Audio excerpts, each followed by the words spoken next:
lived in the land of flat, a world stitched from perfect crochet squares. Every house was a gray cube, every park was a grid, and every horizon was a perfectly straight line.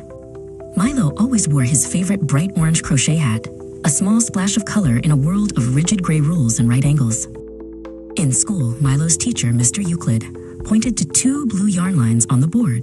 The parallel problem is simple, he stated. Parallel lines stay the same distance apart forever.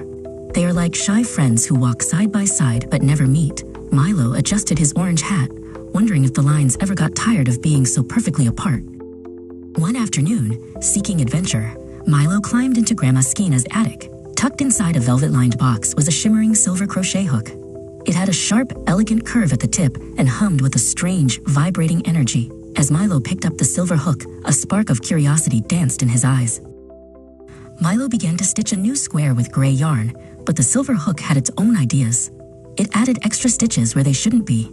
For every 2 stitches Milo planned, the hook made 3. Instead of a flat edge, the gray fabric began to ripple and wave, growing too fast for the flat world to hold. Milo tried to press the gray fabric flat, but it refused. It buckled and sprang back into a tight ruffle.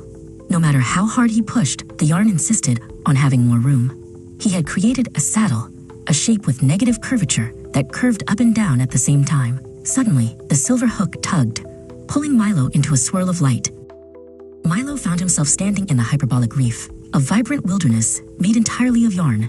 Giant, ruffled towers of coral loomed over him, and the ground was a soft, undulating carpet of neon stitches. "Welcome to the land of the infinite," a voice squeaked. A vibrant blue sea slug named Glaucus wiggled over a pink ridge. "In your world, flat is law," Glaucus explained, "but here we follow the rule of the ruffle."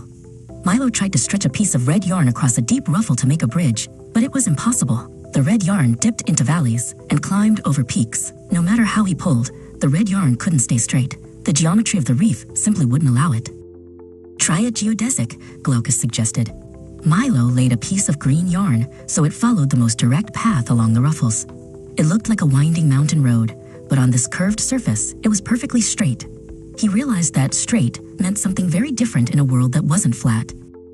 Milo laid down 2 of these green geodesic lines side by side. In the land of flat, they would have stayed parallel forever. But here, as the ruffles expanded, the lines began to veer away from each other like the ribs of an opening fan. In this hyperbolic world, parallel lines always grow apart because there is more space at the edges. Milo stitched a triangle onto a deep saddle shape using green yarn. Back home, a triangle's angles always added up to 180 degrees. But this triangle looked thin and sunken, its sides curving inward. In hyperbolic space, triangles are skinny, Glaucus noted. Their angles always add up to less than 180 degrees. They reached the Sea of Lettuce, where giant green leaves rippled. "Nature loves this math," Glaucus explained. "The ruffles on these leaves help them catch more sunlight. Even your brain folds into these ruffles to fit more thoughts inside your head." Milo realized that nature wasn't built with rulers, but with the magic of the ruffle. With a final tug from the silver hook, Milo found himself back in the quiet gray attic. In his lap sat a magnificent, multicolored model of the hyperbolic reef. Milo brought his ruffles to the town square, decorating the gray cubes with colorful saddles. Even Mr. Euclid had to admit that the world was much more interesting when it was curly.